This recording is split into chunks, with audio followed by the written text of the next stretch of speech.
꼭지요. 구독, 좋아요, 알림 설정까지 모두 부탁드려요. 네, 안녕하세요. 치킨스탁TV입니다. 이번에는 세방전지 이야기를 해볼까 합니다. 한때 아트라스 BX하고 같이 많은 분들한테 큰 수익과 강렬한 기억을 선사했던 종목입니다. 그 영향으로 투자 모임, 기업 스터디 같은 데 가시면은 흔히 교보제처럼 언급이 되던 회사이기도 하죠. 이 둘이 엄청난 재미를 줬던 시점은 이 시절입니다. 13년까지는 주가가 둘이 계속해서 고공행진했던 그런 시절이고요. 이때 속칭 K가치 투자 하신다는 분들이 많은 수익을 냈던 부자가 됐던 시점이고, 이게 벌써 10년 전이고 지금은 이런 회사에는 그분들이 관심이 없을 것으로 봅니다. 참고로 아트라스 BX는 한국엔컴퍼니에 흡수합병이 되면서 상장 폐지가 됐고요. 이때 사람들이 어떻게 수익을 냈었는지 살펴보도록 할게요. 자, 세방전지, 자동차, 산업용 축전지를 제조 판매하는 회사, 업력은 꽤 길고요. 코스피에 상장이 된 지도 꽤 오래됐습니다. 중견기업에 해당을 하는데 세방그룹으로 구분이 되고요. 주요 주주는 세방외 특수관계인이 40% 정도 지배를 하고, 여기 GSUSA는 일본 쪽에 축전지 하는 회사 합작 투자하고 있고, 여기도 상장사예요. 그리고 연금 조금 있습니다. 안정적인 지배구조로 할 수 있지만은 세방 입장에서는 50%는 안 된다. 그리고 자회사로 다 해외 판매 업체들, 그리고 납 관련해서 재생연하는 그런 업체들도 자회사로 갖고 있습니다.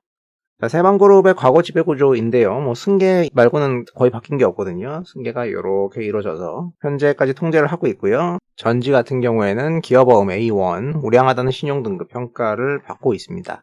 세방이 지닌 지분이 50%가 안 되기 때문에 세방 전지는 세방 입장에서는 관계 기업으로 구분이 되는 희한한 구도지만은 그룹 입장에서는 규모 같은 게 제일 큽니다. 그래서 왜 종속 편입을 안 하는지는 딱히 모르겠습니다. 자, 회사는 축전지를 만들어요. 차량용, 산업용, 오토바이용 이렇게 다양하게 만들고 대부분 차량용이죠. 납을 취급하다 보니까 재생연 이런 것도 사업 부문에 좀 있습니다. 여기 상표를 보시면 로켓라고 되어 있죠. 자, 로켓 배터리라는 이름을 어디서 좀 들어봤다, 익숙하신 분들도 있을 거거든요. 근데 과거 상장사였던 로켓 전기와는 관련이 없습니다. 근데 로고는 누가 봐도 똑같고 여기 세방전지 써있죠. 이거는 아톰 백인 것 같은데, 얘는 건전지 하는 애고 얘는 차량용 축전지를 하는데 그 뿌리는 사실 같아요. 호남 전기그룹에서 갈라서서 나중에 정리를 했습니다. 브랜드는 쓰되 각자 갈 길 가자는 거죠. 얘는 망해서 상장 폐지됐고요. 이 친구는 우리는 로켓랑 상관없다, 이렇게 해명까지 했었습니다. 자, 납축전지는 대부분 차량에 들어간다고 했고, 본네트 뚜껑 열어보면 보이시죠? 납을 이용한 전극들과 묽은 황산을 이용해서 전기를 발생시키는 구조입니다. 자, 이거는 좀 무식해 보이는 배터리지만 나름 구분 자체는 2차 전지, 충전해서 반복 사용이 가능하다고 구분은 됩니다. 하지만 아무도 납축전지를 2차 전지라고 생각하지는 않죠.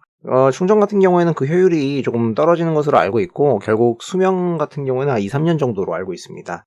자, 국내 관련 업계에서 세방전지가 점유율 한 40% 정도로 1위가 된 지는 한참 됐고, 이 점유율 구도 자체는 크게 변하지 않는다. 업계는 과점이다 보시면 되고요. 해외 같은 경우에는 챗 GPT한테 물어보니까 알만한 존슨 컨트롤스 1위 업체가 있고, 얘네들 필두로 이런 업체들이 있는데, 국내 애들은 상대적으로 늘 그렇듯이 이렇게 기타에 뭉뚱그려가지고 가성비 어필하는 축으로 보시면 됩니다. 자, 그래서 매출 구성은 내수가 30%, 수출 70%라서 해외 의존도가 높은 주식이고, 내수 같은 경우에는 거의 이게 정체가 돼 있는데 수출은 매출이 야금야금 올랐으니까 요거를 수출주라고 좋게 보시는 분들도 있긴 있었겠죠. 자, 실적이 찍힌 거 보면은 매출은 여기서부터 야금야금 계속 올라가지고 이제는 1조 5천억 원이 되고, 영업이익 같은 경우에는 꾸준히 잘 나오고 있고, 그 레인지 같은 경우에는 800억에서 한 1000억 언저리로 찍히는 상태입니다. 재무구조 같은 경우에는 유동성이 차입부채보다 많은 상태이기 때문에 순연금 상태로 규정할 수가 있고, 여기 기타 비유동 쪽을 보수적으로 봐서 빼줘도 여력은 있습니다. 자, 그런데 주가는 결국 언제 올랐었냐? 이 시절 속칭 국내 가치투자 춘추전국 시대에 가파르게 올랐었고, 이때 다 해가지고 수백 프로를 냈고요. 이후에는 완전히 정체가 돼버리죠. 이익이 정체가 되면서 그렇게 된 바가 있고, 여기는 나중에 보시겠지만은 오버한 거고 그렇습니다. 즉 이때 실질적으로 다 뿜고 성장이 없다. 그러니까 밸류를 높게 평가받기가 어려워지겠죠. 옛날 이 구간에서는 좀 이렇게 릴레이팅이 있기도 있었지만은 전반적으로는 PER 레인지가 5에서 10 정도 사이에서 계속해서 머물러 오는 평가를 받아왔고, PBR 같은 경우에는 낮아져가지고 0.5의 평가를 받았습니다. 지금도 그 수준이고요. 그러니까 이때 이후로는 사실상 매력이 없다는 평가를 받고 있습니다. 그런데 이때는 왜 이렇게 됐냐? 이익이 폭발을 했잖아요. 이 구간을 보니 그 배경에는 당시 GPM에 급격한 상승이 있었습니다. 판관비 레벨은 상대적으로 통제가 되는데 GPM이 폭등을 했으니까 OPM도 이렇게 오르게 되는 그런 구간이 있었던 것이죠. 자, GPM이 좋아졌다는 얘기는 결국에는 원재료에 큰 변화가 있었다는 거죠. 납축 전지는 이렇게 납을 잔뜩 넣어서 만드니까 납이 중요할 겁니다. 극판부터 시작해서 스트랩, 접속부, 단자 전부 다 납투성입니다. 자, 실제 매입 원가의 70% 정도가 고려아연 등을 통해서 구입하는 납인데요. 사실 납의 용도가 납땜 말고 떠올리기가 좀 어려울 텐데 이런 배터리가 대부분이라고 보시면 됩니다. 그래서 비용 구조를 보면은 원재료 같은 경우에는 한 70% 정도를 차지하고 있으니까 절대적으로 납의 가격이 이익률에 영향을 많이 줬을 겁니다. 나머지 급여, 감가, 수출 비용 등등입니다. 그러니까 제품과 납의 가격 차이, 그 스프레드에 대해서 많은 관심을 가졌겠죠. 이거 대략 추정을 해서 그려보면은 배터리 이렇게 납 이렇게 있을 텐데 이 납이 급락했을 때 이익률이 확 급증을 하면서 이게 벌어지죠. 그리고 벌어진 상태로 계속 있을 수는 없죠. 이제 제품 가격이 떨어지고 다시 선후 관계를 맞춰가면서 뒤에서부터는 조율을 해가는데 이게 이 이후에는 예전에 고점을 찾기는커녕 계속해서 이렇게 떨어지는 모습으로 가고 있어요. 이 계속 떨어진다는 거는 얘 입장에서 어떤 큰 변화가 있음을 의미한다고 보시면 됩니다. 자, 앞서 언급했던 스프레드는 회사의 GPM과 같이 움직이는 모습을 확인할 수가 있습니다. 그러니까 이 시절에는 이거를 절대 공식을 찾아냈다고 많은 분들이 생각하셨던 거죠. 야, 투자는 이렇게 해야 돼. 이게 가치 투자야. 그렇게 말을 했는데 그 이유로 말했듯이 어떤 이유로 여기서부터는 맞아 떨어지지 않습니다. 왜 그런지 한 번씩 생각을 해보시고요. 23년 같은 경우에 계산을 해보면은 22년이 좀 올라오나 싶었더니 훅 떨어져가지고 영업 상황은 최근에 오히려 악화되는 것으로 보여서 지금 상태가 좋은 것 같지는 않습니다.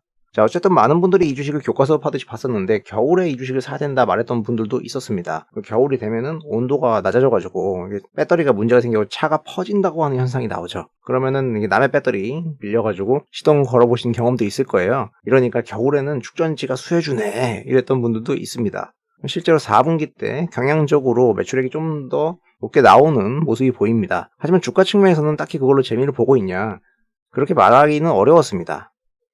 자, 아무튼 과거 대비 GPM이 이게 떨어지는 형국으로 한참 가고 있어요. 수년째 이어지고 있어요. 그러니까 예전에는 납 가격만 열심히 이렇게 봤었는데 그걸로 안 된 지는 한참 됐더라. 그러니까 판관비 레벨은 유지가 된다고 하더라도 윗단에서 깨지면은 OPM이 박살나는 것은 피할 수가 없는 것이고 이 회사는 최근 상당한 수익성의 압박에 처해 있습니다. 그래서 이게 조금 턴한다 싶으면은 바텀 피싱을 하게 되는 것이고요. 계속해서 아까 보던 차트입니다. 영업이익이 수년째 정체가 되고 있다. 물론 매출액은 늘어나면서 절대 레벨은 유지가 되고 있고 영업 적자가 나지는 않았기 때문에 자본은 계속해서 쌓여왔습니다. 현금도 있고요. 다만 주가, 시가총액은 괴리가 벌어진 시국이 상당히 지속되었다. 잠깐 오버해가지고 올려놨었지만은 결국에는 이 정도 평가를 받고 있습니다. 자, 저성장이니 저 PER, 저 PBR 이런 평가 구간에 이제 머물게 되는 것이고 예전에 이런 무용담이 있던 시절도 있고 그렇지만은 지금은 상당히 접근하기가 어려운 주식이 되었습니다. 자, 이익지표 같은 경우에 4년간 안 좋다 보니까 왕년에는 엄청난 ROE, ROIC의 수익성 지표를 보였지만은 지금은 한 자리대까지 떨어져 버렸어요. 이러면 주주 입장에서는 돈을 제대로 쓰고 있지 못하다는 소리를 하게 되는 것이고 야, 그러면 니네 환원을 해라 이런 이야기가 나와야 될 텐데 세방그룹의 정책이 배당을 많이 준다거나 하진 않고 전지도 마찬가지입니다. DPS는 거의 고정 수준으로 배당 수익률은 1%가 채 되지 않습니다. 자사주 같은 경우는 좀 매입을 해가지고 비율이 높아져 있는데요. 아마도 높은 확률로 이거를 소각하지 않을 것 같아요. 사실 이런 거 쌓아서 소각을 하면은 세방의 지분율이 높아져가지고 언젠가는 종속으로 가긴 가는데 느낌이 왠지 안 할 것 같다. 최근에도 주가 안 좋으니까 자사주 100억 산다고 공시는 해놨습니다. 근데 예전에도 얘가 안 샀던 것도 아니고 중간중간에 떼가지고 임직원 상여로 열심히 잘 씁니다. 그래도 자사주 사는 거는 일단은 좋은 것인데 8,000원 시가총액에서 큰 힘이 될 것 같지는 않습니다. 계속해서 아까 본 차트들인데 많은 분들이 ESR 좋게 생각했었지만은 그 논리들은 결국 나중에 시간이 지나면서 하나하나 깨졌고요. 심지어 이 구간에서는 이익률이 저하되면서도 절대 이익은 늘긴 늘었지만 좀 애매한데 이럴 수 있지만 주가가 계속해서 올랐으니까 상당히 운도 따랐던 구간으로 봐야겠습니다. 물론 과거는 미화되기 마련이기 때문에 이때 수익을 상당히 취한 분들은 야, 그거 다 실력이었어 이렇게 말을 하겠죠. 아무튼 이제부터는 이 수익성이 돌아선다든가 돌려놓기 위한 회사 경영진의 특단의 조치가 취해지지 않는다면은 주주 가치가 크게 없는 상황에서 투자 메리트는 사실 많이 없어요. 예전엔 저도 이걸 가끔씩 봤었는데 시간이 많지 않으신 분들은 관심권에서 제외해도 무방하다라고 생각을 하고 있습니다. 다만 코로나 이후 이 버블 시절에 여기서 오바 생쇼를 하는데 이때는 예전하고 완전 다른 이야기를 하거든요. 그러니까 주가가 여기서 다시 좀 튈 수 있는데 이런 걸로 다시 튈 수 있어요. 여기서 왜 오버를 했고 또 왜 TT 했고 헤어진 여친 됐냐, 이게 어게인 가능성이 있느냐, 이런 거는 다음 영상에서 살펴보도록 하겠습니다. 영상 도움이 되셨다면 구독과 좋아요를 부탁드리고요. 시청해주셔서 감사합니다.